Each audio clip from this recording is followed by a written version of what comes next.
J'interviens 20 secondes dans votre vidéo juste pour vous apprendre une technique ridiculement facile pour voir des centaines d'autres vidéos d'informations alternatives et de qualité comme celle que vous regardez maintenant. Vous vous en doutez, une vidéo c'est comme un paquet de cigarettes, comme un café, comme une série, ça a un coût. Tous les jours, nous essayons de vous fournir l'information que vous recherchez, mais nous ne pouvons pas y arriver sans vous. Alors l'astuce ultime pour réussir à voir ces vidéos, pour nous aider à en produire d'autres, c'est de vous engager avec nous. Alors si vous avez aimé cette émission, aidez-nous à en produire d'autres et faites un don. 7h, 10h sur Radio Courtoisie, suivez la ligne droite. Bonjour Sophie Mageran. Bonjour Maude. Comment allez-vous ? Très bien, c'est la fin de l'année, à la veille de Noël, tout va très bien. Merveilleux. Alors aujourd'hui, vous allez nous parler d'un voyage au Maroc. Oui, absolument, c'est vrai que, vous savez, chez ODIA, on propose différentes destinations, beaucoup axées eh bien sur le monde méditerranéen. Et donc, cette année, qui va bientôt débuter, 2024, eh bien, propose au mois d'avril, avec Frédéric Pons, dont on parlait la semaine dernière, un très très joli voyage, toujours sur la trace française, sur cette thématique du souvenir français, eh bien, un très beau voyage au Maroc sur les pas de Lyautey, justement. D'accord, alors parlez-nous peut-être de Frédéric Pons pour rappeler à nos auditeurs. Oui, alors Frédéric Pons, c'est un accompagnateur hors pair, c'est un conférencier qui travaille avec ODIA depuis des années maintenant et qui a son public, qui est très très apprécié des voyageurs. Il rentre tout juste de ce voyage au Vietnam que nous évoquions la semaine dernière, sur les pas d'Élie Samar. Vous voyez, à chaque fois, nous choisissons avec Frédéric bien, des figures emblématiques et qui ont bâti la France dans ces territoires coloniaux. Et donc Frédéric Pons est très très apprécié parce qu'à la fois c'est un très bon conteur, il connaît les destinations qu'il propose, qu'il accompagne, et puis aussi il organise des rendez-vous, des rencontres sur place, et ce qui donne une autre dimension bien sûr au voyage. Je rappelle que Frédéric Pons, je crois, était reporter de guerre et journaliste. Absolument. Donc il a beaucoup reporter de guerre, journaliste, rédacteur en chef à Valeurs Actuelles avant qu'il prenne sa retraite et qu'il se dédie à l'écriture de livres et puis également à l'accompagnement de voyage. Donc c'est une personnalité, c'est vrai, il est très sympathique, ça c'est vrai aussi. Et on le disait récemment également ici à cette antenne, bien que c'est important d'avoir des personnes qui accompagnent, qui aient du charisme, qui créent une ambiance, pas pour la créer, mais parce que naturellement ça se fait en fait. Et on est bien, voilà, on est en bonne compagnie et on passe un bon moment à tous les niveaux, voilà, au niveau culturel, au niveau amical. Finalement, il y a des liens qui se tissent, c'est certain. Ça c'est vrai aussi que les voyageurs qui partent avec Frédéric Pons ont tendance à revenir d'une année sur l'autre avec Frédéric. D'ailleurs, avec tous les conférenciers, on a tous notre petit vivier comme ça de fan club si on veut. Et ça c'est très sympathique parce qu'il y a vraiment des liens particuliers qui se créent et c'est très beau. On est à un autre niveau que le voyage basique. Oui, bien sûr. Alors, quand a lieu ce voyage au Maroc ? Alors, ce voyage au Maroc, il a lieu fin avril, début mai. Je vais vous donner les dates précises. Donc, ce sera du 27 avril au 4 mai prochain, 2024. C'est un très beau parcours qui vous permettra, chers amis, d'atterrir à Marrakech et de repartir de Rabat. Donc, on va faire tout un tour comme ça en remontant peu à peu vers le nord du pays. Et donc, on passera bien sûr par Casablanca, par Rabat, Meknès et Fès aussi, ces grandes cités qui est d'histoire en réalité. Et donc, ce qui est intéressant, si vous voulez, c'est qu'à la fois, on a les cités emblématiques, historiques du Maroc, de ce royaume si particulier qui a une histoire à part quand même, ça c'est certain, au Maghreb et puis en Méditerranée, j'ai envie de dire. Et d'autre part, également ces grandes villes du bord de mer qu'ont fait la France finalement, ou qu'il n'y a pas plus française que Casablanca, je crois. Donc, ce sera très intéressant de se pencher bien sur l'architecture que la France a pu laisser, et puis suivre ainsi Lyautey, cette grande figure vraiment de l'histoire du XXe siècle. Il est mort en 1934, mais c'est vrai qu'il a opéré au Maroc, à la veille de la Première Guerre mondiale, et c'est lui vraiment qui a établi cette présence française, qui a pacifié toutes ces tribus qui étaient quand même très agitées, et donc la guerre du Rif, etc. Et donc Frédéric évoquera tout cela. Très bien. Alors tout à l'heure on parlait des bûches de Noël. Est-ce qu'il y a une gastronomie particulière ? Est-ce qu'il y a peut-être des choses Oui, alors il y a beaucoup de choses. Il y a les cornes de gazelle, vous savez, c'est absolument délicieux. Ces petits desserts à base de pâte d'amande fourrée, si c'est bien fait, c'est vraiment fantastique. Et puis, il y a toute cette gastronomie marocaine, on peut le dire peut-être, cette bonne cuisine avec ses plats en sauce et notamment les fameux tagines. Qui n'apprécie pas un bon tagine de poulet au citron confit ou un tagine d'agneau au pruneau et amandes.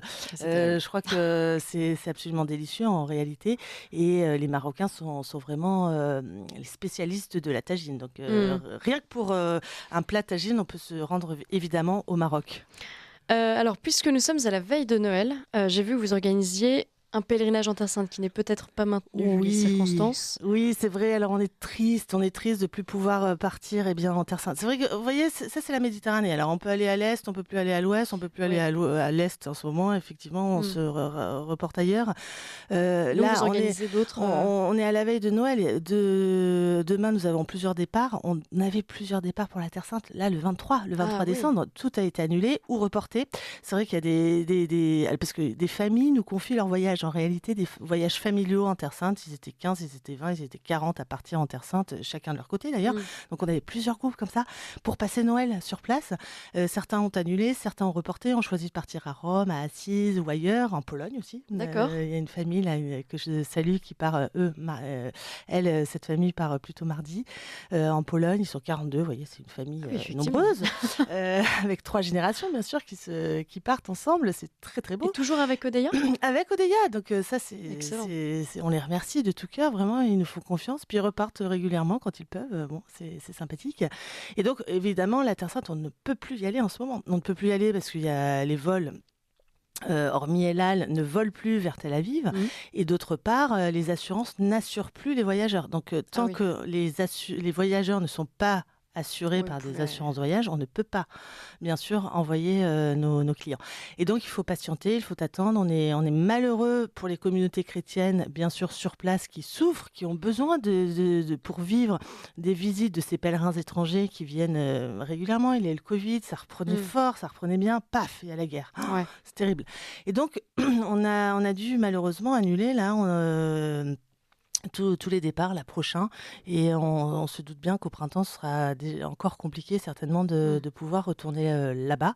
Voilà, on patiente, on suit cela de très très près, et ce sera un Noël tout à fait particulier pour les chrétiens palestiniens, qui sont à Jérusalem, à Bethléem.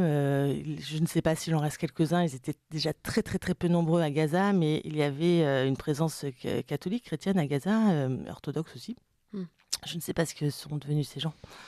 Alors, vous organisez des pèlerinages, du coup, ailleurs ? Oui, alors c'est vrai que la Terre est vaste et on peut aller absolument sur tous les continents en pèlerinage. Vous avez même la Vierge Marie qui est apparue au Japon. On peut aller sur les traces des missionnaires, d'ailleurs, jésuites au Japon, etc. Donc, en fait, on peut aller absolument partout en pèlerinage, au Vietnam, en pèlerinage aussi. Et donc... En tout cas, pour cette année 2024 qui débute, il y a des grandes tendances qui se profilent, c'est-à-dire des pèlerinages donc à Rome, sur les pas de Saint-Paul aussi en Grèce et en Turquie, qui marchent très très fort. Là, ce sont de très très jolis programmes. Et vous savez que aussi Odeya propose des pèlerinages avec la tradition. Donc on est assez écuménique de ce côté-là avec toutes les traditions et donc toutes les fraternités traditionnelles, et notamment la fraternité Saint-Pédis. Et donc avec qui on propose des pèlerinages, alors à la fois en Terre Sainte. Ça fait 40 ans qu'on fait des pèlerinages avec l'abbé Boivin, notamment, en Terre Sainte. Et alors, comme au printemps, là, au mois d'avril, on subodore que ça ne partira pas, on lui a proposé de se reporter sur un pèlerinage du 2 au 9 avril, en Jordanie. D'accord. Et donc, toutes les personnes qui étaient déjà inscrites pour la Terre Sainte, partent finalement pour la Jordanie. C'est aussi la Terre Sainte, surprise. La Jordanie. C'est une belle surprise, on est ravis. La Jordanie, c'est un pays merveilleux, et c'est aussi effectivement la Terre Sainte. C'est là où Moïse et après le Sinaï, a emprunté cette route des rois qui existe toujours à travers les royaumes d'Édom, de Moab et d'Ammon, Édomites, Moabites et Ammonites. Et puis il est arrivé sur le mont Nebo et il a vu la terre promise. Mais comme, vous vous souvenez, Maud, il avait douté Parce que le peuple à la Ukraine, n'est-ce pas, demandait de l'eau, il avait tapé non pas une fois, mais 2 fois sur un rocher. Cet épisode se situe à Petraï, à Wadi Moussa, le Oued de Moïse. On a la source encore traditionnellement qui est là, que l'on voit. Dieu, Yahvé lui avait dit tu verras la terre promise, mais tu n'y entreras point. Et donc c'est en Jordanie, au-dessus de la mer Morte et du Jourdain, au mont Nebo, Moïse a vu la terre promise et qu'il est mort là. Donc c'est extrêmement biblique, mais c'est aussi le Nouveau Testament, puisque en Jordanie, et si vous étiez à la messe dimanche dernier, vous avez dû suivre l'évangile qui se termine ainsi, et ceci se passa à Béthanie, au-delà du Jourdain. C'est des gens qui crient dans le désert, etc. Et ceci se passait à Béthanie, au-delà du Jourdain. C'est-à-dire que par rapport à Jérusalem, au-delà du Jourdain, c'est côté de la Jordanie actuelle. C'est là où Saint Jean Baptiste, baptisé, c'est là où le Christ donc a été baptisé par son cousin. C'est en Jordanie, dès que ça chauffait à Jérusalem, que le Christ passait donc le Jourdain et se réfugiait en Pérée.